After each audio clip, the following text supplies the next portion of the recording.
Hello students, सवारी chemistry point के YouTube channel में एक बार फिर से आपका स्वागत। स्टूडेंट्स, हमने कल आपको यूनिट नंबर फर्स्ट की थर्ड वीडियो भेजी है और आज आपको फोर्थ वीडियो भेजेंगे जो कि लास्ट वीडियो होगी फर्स्ट यूनिट की। फर्स्ट यूनिट में इसके पहले वाले वीडियो में आपको हमने ठोसों में आपको बताया, दोष के बारे में बताया था।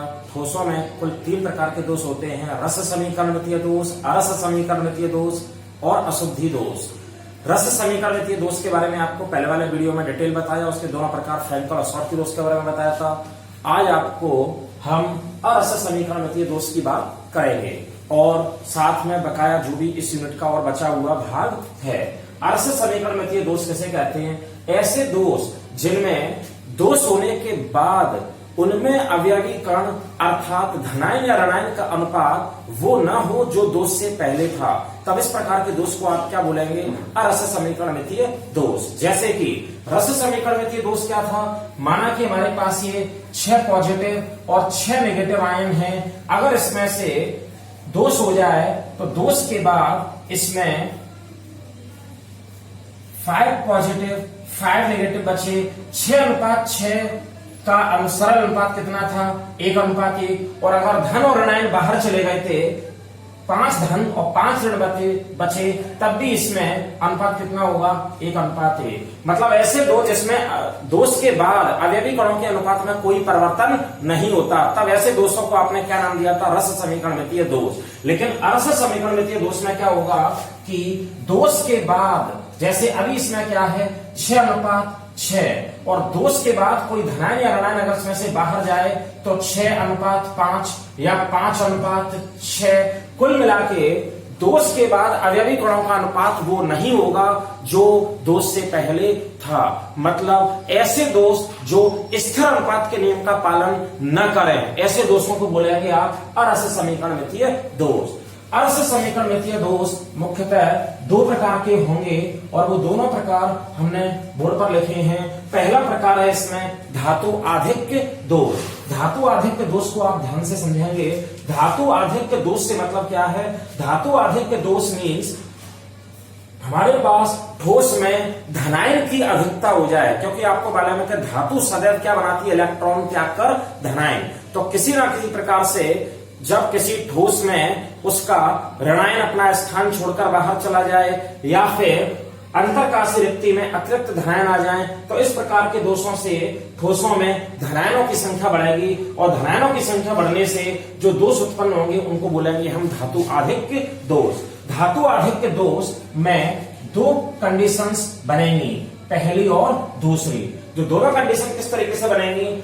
धातु आधिक्य दोष के 2 प्रकार भी आप इनको बोल सकते हैं। पहली कंडीशन इसमें बनेगी ऋणायन रिक्तियों द्वारा। ऋणायन रिक्तियों का मतलब है कि ये हमारे पास एक कंप्लीट ठोस है, M पॉजिटिव X नेगेटिव। यहाँ पर M पॉजिटिव का अर्थ धातु से है, M फॉर मेटल मीन्स धातु।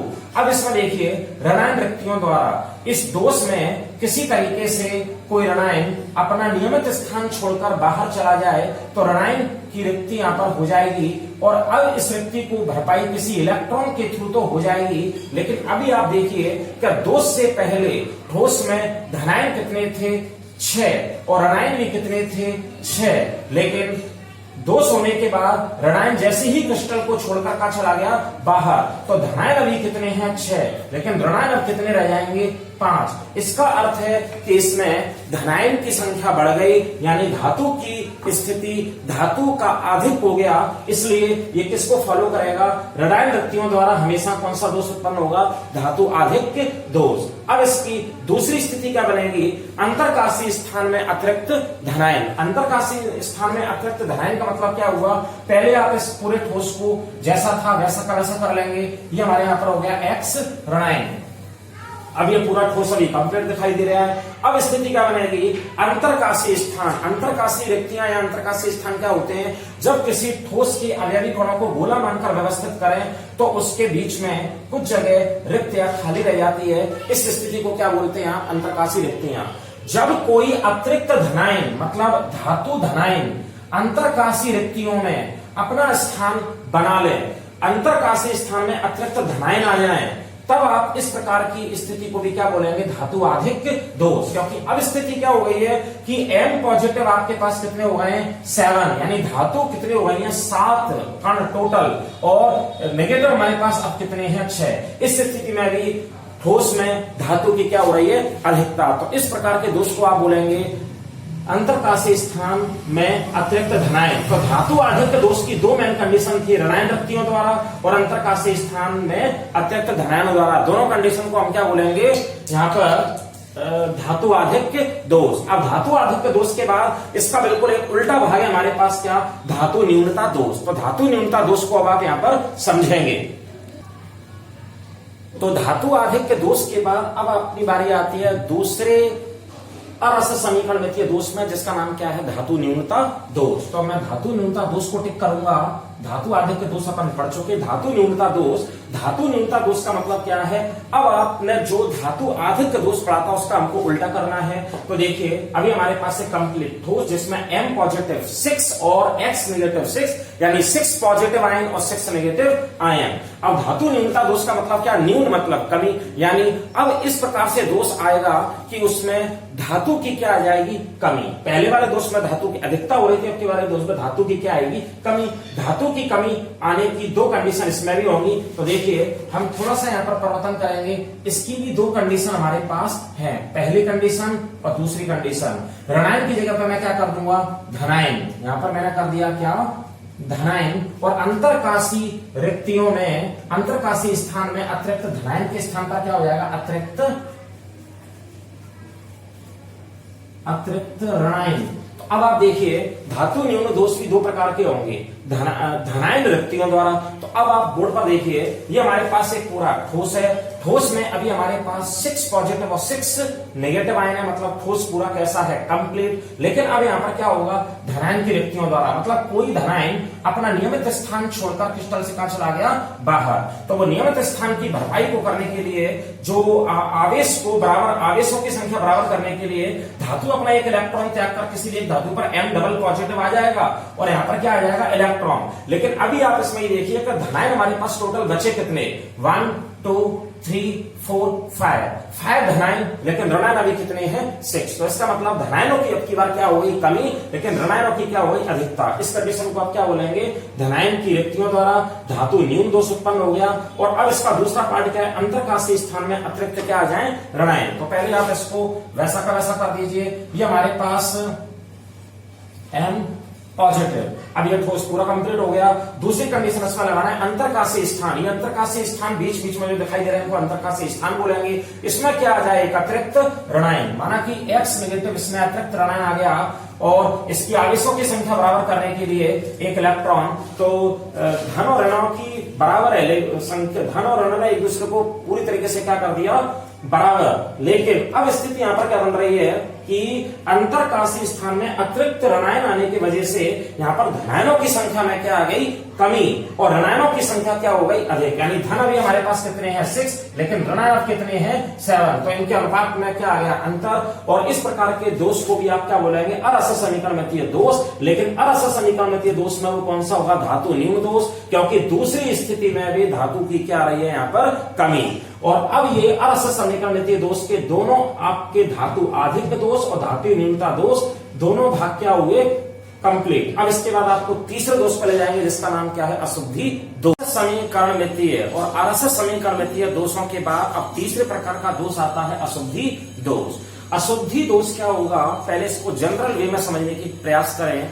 अशुद्धि दोष में क्या होगा कि जब किसी ठोस में किसी दूसरे ठोस की अशुद्धि को मिला दिया जाए तब उसमें अशुद्धि दोष आ जाएगा। जैसे सोने में हम थोड़ा सा क्या मिलाते हैं, तांबा, यानी गोल्ड में हम कॉपर की अशुद्धि डाल दें तो आप समझ जाएंगे कि वो किस प्रकार का दोष है, अशुद्धि दोष। यानी सोने में किसकी अशुद्धि प्रदर्शित की जाएगी, वहां पर कॉपर की। जैसे ये हमारे पास एक आयनिक ठोसों में हम अशुद्धि दोष समझाने का प्रयास करेंगे। ये हमारे पास एक आयनिक ठोस है, आयनिक ठोस Na पॉजिटिव और Cl नेगेटिव, मतलब सोडियम क्लोराइड Na पॉजिटिव और Cl नेगेटिव आयनों से मिलकर बना हुआ है। ये पूरा ठोस अभी आपको कंप्लीट दिखाई दे रहा है। लेकिन इस ठोस में से किसी भी एक Na पॉजिटिव आयन को यदि हम पोटेशियम यानी K पॉजिटिव आयन द्वारा क्या करते हैं, रिप्लेस, यानी मतलब स्थापित कर दें, तो पूरा ठोस सोडियम क्लोराइड था, लेकिन उसमें एक जगह पर किसकी अशुद्धि आ गई है, पोटेशियम की। तो इस प्रकार के दोष को हम क्या बोलेंगे, अशुद्धि दोष। अशुद्धि दोष आयनिक ठोसों में भी हम पढ़ सकते हैं, इसको सह संयोजक ठोसों में भी पढ़ सकते हैं, जैसे टिन में हम पोटेशियम की, या टिन में हम जर्मेनियम की अशुद्धि को मिलाकर अर्धचालकों का निर्माण करते हैं। तो आपने देखा है कि अशुद्धि दोष मतलब किसी ठोस में किसी दूसरे प्रकार के पदार्थ को अल्प मात्रा में मिला दिया जाए और उससे उस ठोस में बहुत न्यून मात्रा में क्या जाए दोष, तो इस प्रकार के दोष को हम बोलेंगे अशुद्धि दोष। जैसे हमने यहाँ पर सोडियम क्लोराइड में सोडियम आयन को पॉजिटिव के द्वारा क्या कर दिया, रिप्लेस, तो ये हमारे पास हो गया अशुद्धि दोष। इस प्रकार से आपके तीनों प्रकार के दोष अब क्या हो चुके, समाप्त। और अब हम इस यूनिट के कुछ और क्वेश्चनों की बात आपसे करेंगे। तो ठोसों में तीनों प्रकार के दोष के बाद अब इस यूनिट की समाप्ति की तरफ हम जाएंगे, और इस यूनिट के एंड में आपको 2 भाग और पढ़ना है, जो क्वेश्चन की तरीके से आते हैं, उनके खासकर उदाहरण वाला भी आता है। जैसे ठोसों के विद्युतीय गुण। ठोसों के विद्युतीय गुण किसे कहते हैं, ठोसों के विद्युतीय गुण आप 6th और 7th स्टैंडर्ड से पढ़ते चले आ रहे हैं। विद्युत गुणों के आधार पर ठोसों को हमने 3 भागों में वर्गीकृत किया है। पहला भाग हमारे पास क्या होगा, चालक। तो चालक कौन से ठोस होंगे, ऐसे ठोस जिनमें से विद्युत धारा का प्रवाह आसानी के साथ किया जा सके, उन्हें हम क्या बोलेंगे, चालक। इस प्रकार में इसमें उदाहरण क्या होगा, समस्त प्रकार की धातुएं इसके उदाहरण है। कोई भी धातु ले लीजिए आप, छोड़ के मरकरी को, सभी प्रकार की धातुएं चालक के क्या होंगी, उदाहरण। इसमें दूसरे प्रकार का हमारे पास क्या है, अर्धचालक। अर्धचालक कौन से ठोस होंगे, ऐसे ठोस जिनमें प्रवाहित की गई विद्युत धारा का वो कुछ भाग अपने अंदर से प्रवाहित कर सकें। जो धारा हमने उनमें प्रवाहित की है, विद्युत धारा, उसका कुछ भाग उस ठोस के अंदर से प्रवाहित हो सके, उनको हमने किस कैटेगरी में रखा है, नंबर 2 में, जिसका नाम क्या है, अर्धचालक। अर्धचालक में सिलिकॉन और जर्मेनियम, ये इस प्रकार के ठोसों के क्या है, उदाहरण। और तीसरे प्रकार का जो ठोस है वो क्या है, कुचालक। कुचालक कौन से ठोस होंगे, रबर, प्लास्टिक, लकड़ी, मोम, कोयला, ये सब कुचालक वाले ठोस होंगे। इनमें विद्युत धारा प्रवाहित करने पर ये प्रवाहित की गई विद्युत धारा का कोई भी भाग अपने अंदर से प्रवाहित नहीं होने देते, मतलब विद्युत धारा जिनमें से प्रवाहित ना हो सके, उनको क्या बोलेंगे आप, कुचालक। तो ठोसों के विद्युतीय गुणों के आधार पर ठोसों को 3 भागों में वर्गीकृत किया है, चालक, अर्धचालक और कुचालक। अब इसका दूसरा भाग है ठोसों के चुंबकीय गुण। चुंबकीय गुणों के आधार पर हमने ठोसों को मुख्य रूप से 5 भागों में वर्गीकृत किया, जिनमें से शुरुआत के 3 भाग बहुत ही इंपोर्टेंट है।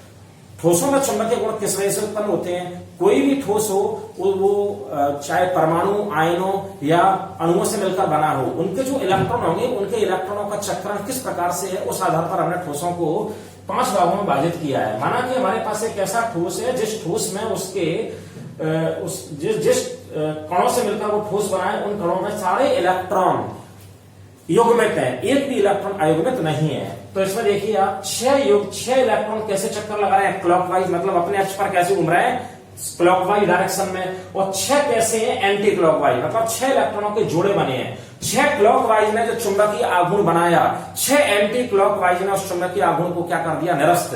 तो प्रति चुंबकीय ठोसों में नेट चुंबकीय आघूर्ण का मान क्या हो जाएगा, 0, और ऐसे ठोस चुंबकीय क्षेत्र में बिल्कुल भी आकर्षित नहीं होंगे, बल्कि प्रतिकर्षित होंगे। NaCl में Na और Cl दोनों को मिलाना तो Na के 11 और Cl के 17, टोटल 28 इलेक्ट्रॉन वो किस रूप में होंगे, जोड़े के रूप में। Zn के 30 इलेक्ट्रॉन है, उनको आप जब इलेक्ट्रॉनिक विन्यास निकालेंगे तो सारे इलेक्ट्रॉन कैसे मिलेंगे, युग्म में। इसका दूसरा है अनुचुंबकीय ठोस, ऐसे ठोस जिनमें कुछ इलेक्ट्रॉन कैसे हो, अयुग्मित।